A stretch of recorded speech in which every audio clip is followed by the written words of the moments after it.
नमस्कार मिस्टर नरेंद्र मोदी। मैं डॉक्टर मड्यूसा, भारत की एक आम नागरिक। सर्वप्रथम तो आपको पंडित जवाहरलाल नेहरू के बाद इस महान देश का लगातार तीसरी बार प्रधानमंत्री का कार्यभार संभालने वाला बनने के लिए बधाई। चलिए, अब इतिहास के पन्नों पे किसी संदर्भ में आपका नाम नेहरू जी के बगल में तो आएगा। कंग्रेचुलेशंस। इस उपलक्ष्य पर मुझे एक नागरिक के तौर पर कुछ बातें कहनी है आपसे। वैसे व्यक्तिगत तौर पर एक इंसान के रूप में आपके लिए कोई खास इज्जत नहीं है मेरे मन में, लेकिन प्रधानमंत्री के पद की गरिमा का ध्यान रखते हुए मैं अपनी भाषा मर्यादित रखूंगी। आप भी इस वीडियो को देखने के बाद लोकतंत्र की गरिमा का ध्यान रख अपनी कार्यवाही मर्यादित रखिएगा। ठीक, चलिए शुरू करते हैं। मोदी जी, मैं आज आपसे आपके द्वारा पालित, पोषित और पुरस्कृत धार्मिक नफरत और सांप्रदायिकता की बात करना चाहती हूं। वो नफरत जिसने एक आम मुसलमान नागरिक से इस देश में इज्जत और शांति से जीने का अधिकार जैसे छीन सा लिया है। वो सांप्रदायिकता जिससे मुसलमान का फ्रिज, उसका घर, उसकी दुकान कुछ भी महफूज नहीं है। पिछले 10 साल का हिसाब छोड़ देती हूं मोदी जी। पिछले 10 दिन में ही आपके नए कार्यकाल में आने वाले समय की छवि दिख गई है मुझे। मंडला मध्य प्रदेश में कुरैशी समुदाय के 11 परिवारों के घर उनके फ्रिज में गौमांस होने के शक में 24 घंटे के अंदर अंदर गिरा दिया जाते हैं।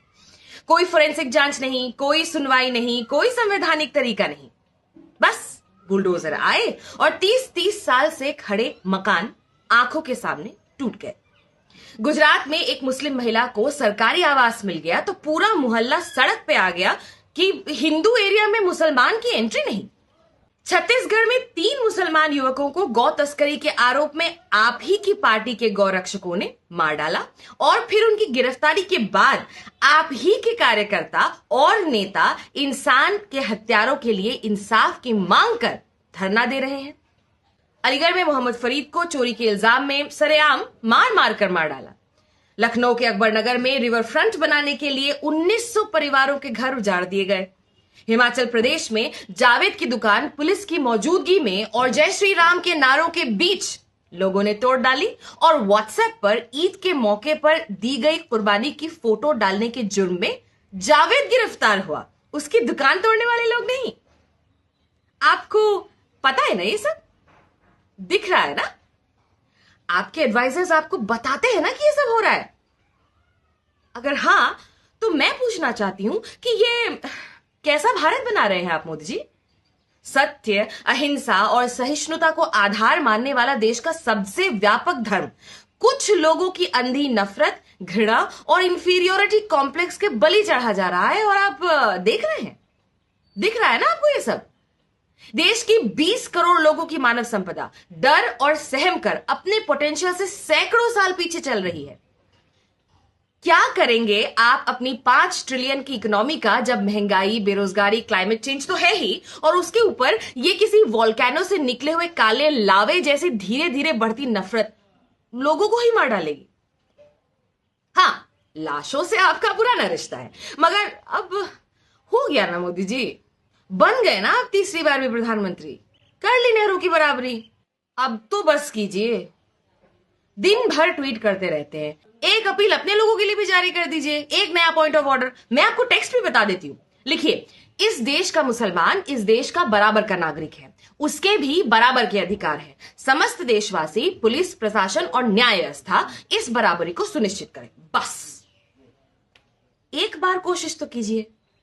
आप इस देश के प्रधानमंत्री हैं। आपके कहने पे पूरा देश ताली और थाली बजाने रोड पे कोरोना को मारने निकल आया था।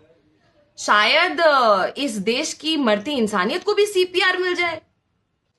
वैसे पहले मैं सोच रही थी कि जावेद के, फरीद के या अकबरनगर के 1900 परिवारों के हक में आवाज उठाने के लिए राहुल गांधी से अपील करूंगी।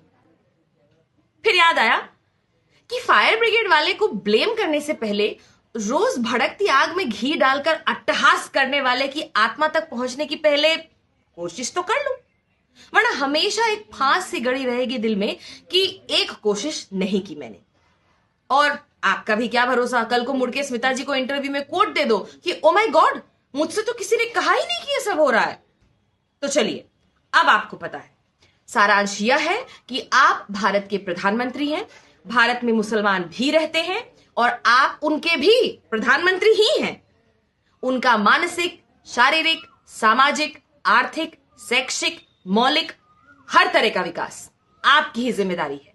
उनकी सुरक्षा आपकी जिम्मेदारी है। उनके साथ हुए अन्याय के लिए इंसाफ करवाना आपकी जिम्मेदारी है। तो जिम्मेदारी निभाइए, अपना काम कीजिए। जिस काम के लिए आपको तीसरी बार देश के ईवीएम्स ने चुन के भेजा है वो काम। उम्मीद तो नहीं है, पर प्रार्थना करूंगी ईश्वर आपको सही करने का साहस और नियत दोनों दे।